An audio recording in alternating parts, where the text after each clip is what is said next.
الحمدللہ رب العالمین والصلاة والسلام علی سید المرسلین اما بعد۔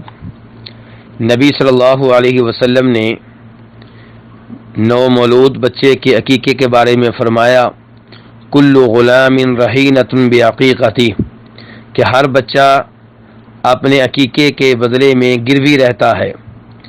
عقیقہ بچے کی جانب سے 7ویں دن کرنا چاہیے اور اسی دن اس کے بال مڑنے چاہیے اور اس کا نام رکھنا چاہیے۔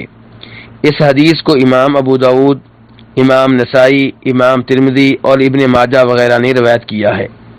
اس سے پتہ چلا کہ بچے کا جب تک عقیقہ نہ کیا جائے تو وہ گروی رہتا ہے، اور ہم سب جانتے ہیں کہ جو چیز گروی رکھی ہوئی ہو اسے واپس لینے کی ہر ممکن کوشش کرنی چاہیے، اور وہ چیز ادا کرنی چاہیے جس چیز کے ادا کر لینے کے بعد گروی واپس ہو جاتی ہے۔ تو اس لیے بچے کا عقیقہ اگر 7ویں دن نہ ہو سکے تو بعد میں کرنا چاہیے۔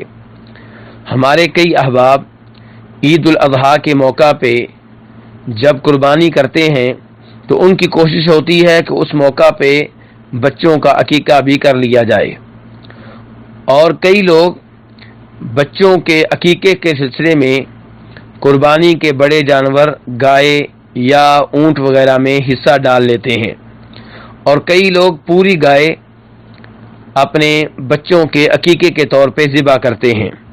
لیکن گزارش یہ ہے کہ عقیقے میں گائے ذبح کرنا یا اونٹ ذبح کرنا نبی علیہ الصلوۃ والسلام سے ثابت نہیں ہے۔ آپ نے عقیقے کے سلسلے میں بکریوں کا تذکرہ کیا ہے، اس لیے عقیقے میں بکریاں، بکرے اور چھترے وغیرہ ذبح کرنے چاہیے۔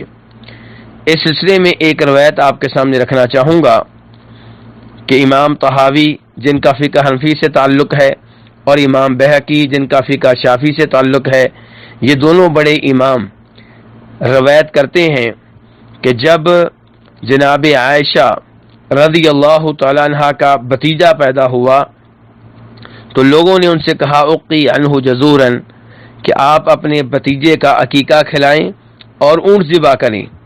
تو انہوں نے کہا معاذ اللہ، کہ میں اللہ سے پناہ مانگتی ہوں کہ میں اس موقع پہ اونٹ ذبح کروں، ولیکن ما قال رسول اللہ صلی اللہ علیہ وسلم، ہم تو وہ کام کریں گے جو اللہ کے رسول علیہ الصلوۃ والسلام نے بتایا ہے، اور وہ کیا ہے؟ بکریاں، 2 بکریاں ذبح کریں گے۔